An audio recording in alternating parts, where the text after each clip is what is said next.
Hello বন্ধুরা, সুপ্রভাত। আমি পূজা, বঙ্গাইগাঁও জেলার ছোট্ট একটি গ্রামে গৃহবধূ। তোমাদের সামনে আজকে সুন্দর একটি ব্লগ তুলে ধরার চেষ্টা করছি। আশা করি আজকে ব্লগটা তোমাদের ভালো লাগবে। প্রথম থেকে শেষ পর্যন্ত তোমরা ব্লগে জুড়ে থাকো, ভালো লাগবে ব্লগটা। সকালবেলা আজকে মামাম খুব তাড়াতাড়ি ঘুম থেকে উঠে গেছে, সেই জন্য ওর ঘুম পেয়ে গেছে ভীষণ। তো ওই যে ওকে আমি ঘুম পাড়িয়ে দিয়েছি। এখনও তেল মালিশ হয়নি, স্নান হয়নি, এগুলো করাবো পরে। আগে ওকে ঘুম পাড়িয়ে নিলাম, কারণ কি ঘুমের জন্য না ভীষণ কান্না করছিল। আর বাচ্চারা যখনই ঘুম পায়, খিদে পায়, তখনই কিন্তু একটু ক্যাং ক্যাং ক্যাং ক্যাং করে। তো ওর ঘুমের জন্য কেমন যেন করছিল। তো তারপরে ওকে ওই যে ঘুম পাড়িয়ে দিলাম। যে বিছানায় নিয়ে শুয়েছি অমনি একটু পরেই ঘুমিয়ে পড়েছে। ও ঘুমোলে একটু ভালো হয়, কারণ কি ও ঘুমোলে আমার ওর সাথে সাথে থাকতে হয় না। বাবুকে তো বলে পারা যায় না, ও 5 মিনিট থাকবে, তারপর বলবে মা তুমি রাখো, আমি বুনুকে রাখতে পারবো না। তো সেই জন্য ওই যে ওর কাছে আমি রেখে কোথাও যাই না। আর দেখো মেয়েটা চিত হয়ে ঘুমিয়েছিল, বারবার থেবড়ি খেয়ে খেয়ে ঘুম থেকে উঠে যাচ্ছিলো। পরে একটু কাট করে দিয়ে ঠিক করে দিলাম, এখনও আরামসে ঘুমাবে। বাচ্চাদের চিত করে ঘুমালে না ভালো করে কিন্তু ঘুমোতে চায় না, তো সেই জন্য একটু কাট করে দিলাম। সকালে কাজবাজ প্রায় কমপ্লিটের দিকে, এখনও সকালের ব্রেকফাস্টটা হয়নি, সেটা করবো একটু পরে। তো ভাবলাম যে আজকে বেশ অনেক সকালে ঘুম থেকে উঠেছি, তাহলে আজকে ঘর দুয়ারগুলো একটু গুছিয়ে নিই। কারণ ঘর দুয়ারগুলো ভীষণ নোংরা হয়ে গেছিলো, চারিদিকে শুধু কাপড় জামা ধুলাবালি। এই সময়টা কিন্তু ধুলাবালিটা ভীষণ হয়।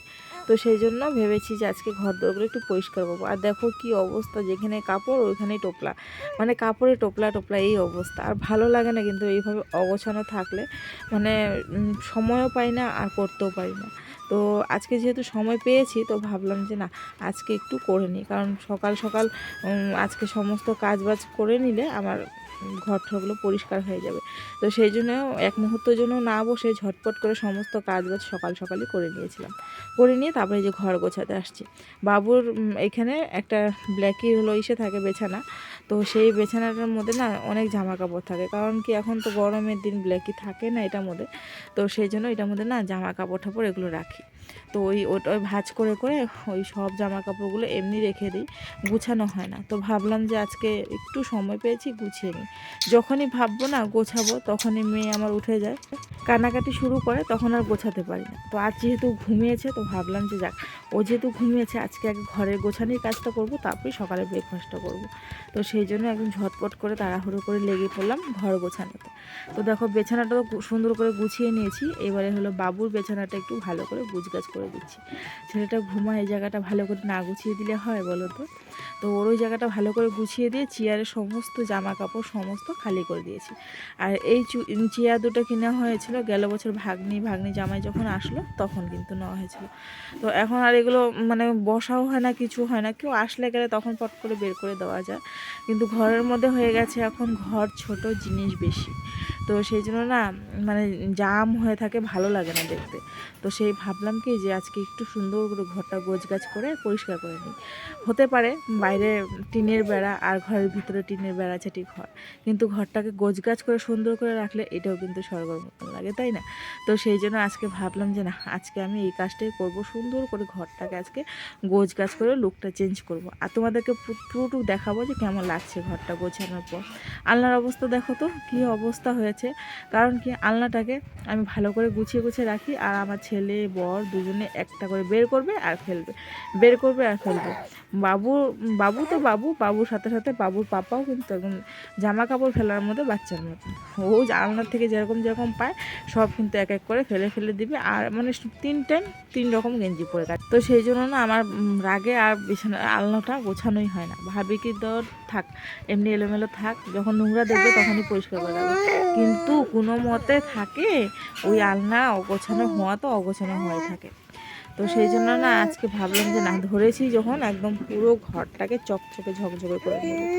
মনটা বলে সমস্ত জিনিস উল্টাপাল্টা করি, এদিকের জিনিস ওদিকে রাখি, ওদিকে জিনিস এদিকে রাখি, এইভাবে করে ঘরটা গোছাই।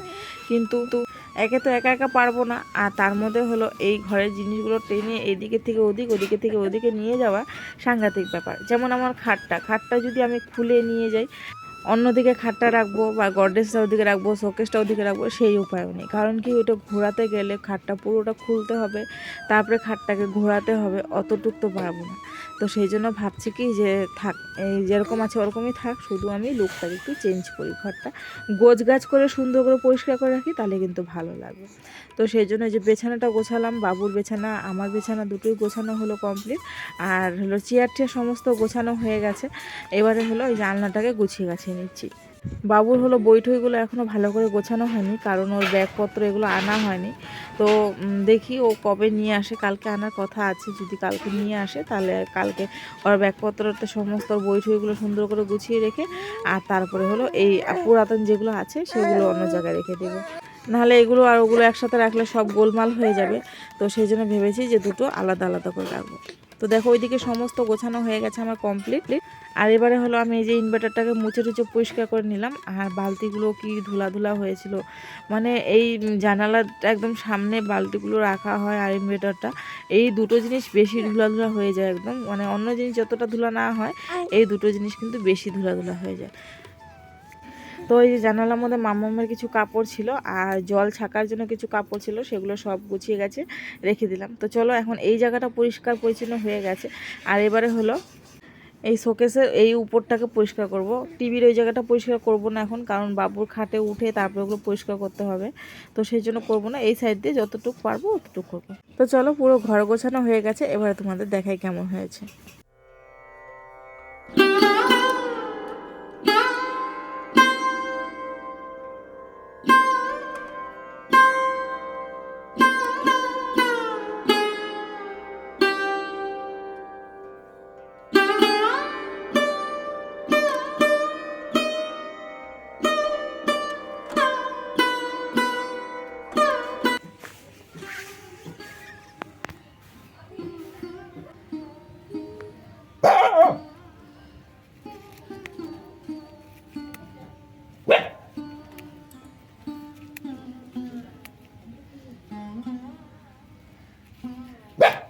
ব্ল্যাকি বুনু ঘুমাইছে, কিন্তু মায়ের খাবি তো দেখিস।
তো বন্ধুরা, রান্না খাওয়া সমস্ত আমাদের কমপ্লিট হলো।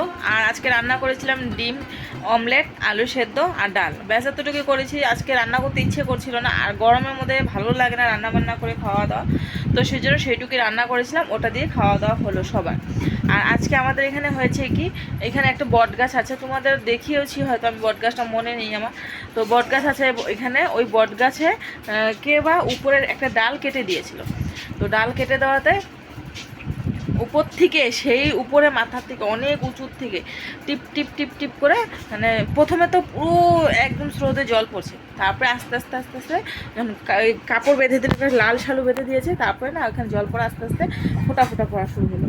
তো মানুষ বলে ভগবান নেই, আমরা বলি মানুষকে, আমরা সবাই বলি ভগবান নেই, ভগবান থাকলে কি দেখতো না, এটা করতো না সেটা করতো না, এত কষ্টতে আছি দেখতো না। ভগবান আছে, সেই জন্যই আমরা দুনিয়া চলে খাচ্ছি। ভগবান যদি না থাকতো আমরা কিন্তু দুনিয়া চলে খেতে পারতাম না। আর দেখো, আমাদের যদি 10টা রাস্তা বন্ধ হয়, ভগবান কিন্তু একটা রাস্তা খুলে দেয়। সেই জন্য না, ভগবান আছে, ভগবান নাই আমরা বলি, এটা ভুল কথা, ভগবান ঠিক আছে। নাহলে চিন্তা করতো, একটা গাছ, সেই গাছের থেকে উপরে মাথা কেটেছে, সেই মাথা থেকে কেন জল পড়বে? আজকে নিচের গোড়াঠোড়া কাটতে থেকে ওইখান থেকে জল পড়তো, তবুও মানা যেত যে নিচের থেকে জল পড়ছে। কিন্তু না, সেই উপরে গোড়া কেটে দিয়েছে, ওই গোড়া উপরের তো সেই মানে উপরে কোন মাথার উপরে ডাল কেটেছে সেইখান থেকে চিন্তা করো জল পড়ছিল। আমি না ওটাই শুধু ভাবি যে ভগবান ঠিক আছে, আমরা ভাবি নেই কিন্তু ঠিক আছে, না থাকলে এত এত মানুষ আমরা চলে খাচ্ছি, কিভাবে খাচ্ছি সত্যি। তো পরে ওই জায়গাটাতে পুজো টুজো করলো, করার পর প্রণাম করলো, ঠাকুরের কাছে অনেক কাকুতি বিনতি করলো, করার পর তারপরে হলো কী করে লাল শালু বেঁধে দিল। এখন জল পড়ছে কি নেই জানি না, কিন্তু আমি সকালে কোনো পাপা বললো আমাকে, শুনলাম, আমি যাইও নেই দেখিও নেই, একটু তোমাদের সাথে যে ভিডিও শ্যুট করবো সেটাও খেয়াল নেই। তো সেই জন্য আর হলো শ্যুট করা হয়নি, দেখানো হলো না। তো যাই হোক, দেখো আমরা বলি নেই ঠিক আছে কিন্তু। তো সকালে কাজবাজ কমপ্লিট করলাম, করার পর এই যে খাওয়া দাওয়া করলাম। এখন ভীষণ গরম লাগছে, মনে হচ্ছে কি একটু জল ঢেলে আসে, শরীরে এরকম লাগে। তো দেখি যাবো না, আমি মাম্মা ঠান্ডা লেগে যাবে সেই জন্য জল ঢালবো না। মনে হয় কি ঘামলে না এগুলো দিয়ে না মনে হয় বালি কিচকিচ করে এরকম লাগে। তো এদিকে মাম্মামের অবস্থা দেখো, নতুন একটা ঢং শিখেছে আজকে, এরকম করে খালি রাগ উঠলে নতুন শিখেছে। আর যদি আমি একটু জিব্বা দেখাই তাহলে ও আমাকে সাথে সাথে নেগলেক্ট করে, জিব্বা দেখায়। দেখো কি করছে মাম্মা, কেন রাগ করছো? সকাল থেকে তোমাকে দেখায়নি এই জন্য? হ্যাঁ, এই জন্য রাগ হয়ে গেছে? এই জন্য তোমার রাগ হয়ে গেছে? হ্যাঁ, দেখায়নি এই জন্য রাগ হয়ে গেছে? হাত খায় না তো, হাত খেতে হয় না, এই জন্য রাগ করেছো? না উঠে দেখে, এখানে দাও, ও নিচে পাকা মধ্যে লাগে থাকুক। আরে এখানে দাও না, বিছনাতে লাগে না উঠাইলে, এখন আপাতত নেই, ঘরের মধ্যে রাখো, ফ্যানের হাওয়াতে ঠান্ডা থাকবো। এইদিকে দাও, এইদিকে দাও, হ্যাঁ এখানে থাক, তাহলে ঠান্ডা ফ্যানের হাওয়াটাতে থাকবো। কি করবি, উল্টাবি? হ্যাঁ উল্টাবি, উল্টা তো দেখি, উল্টা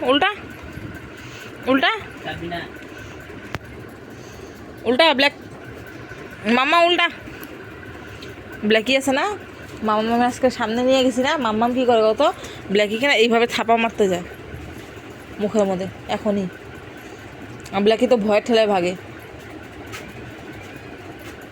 তাই না? হুম।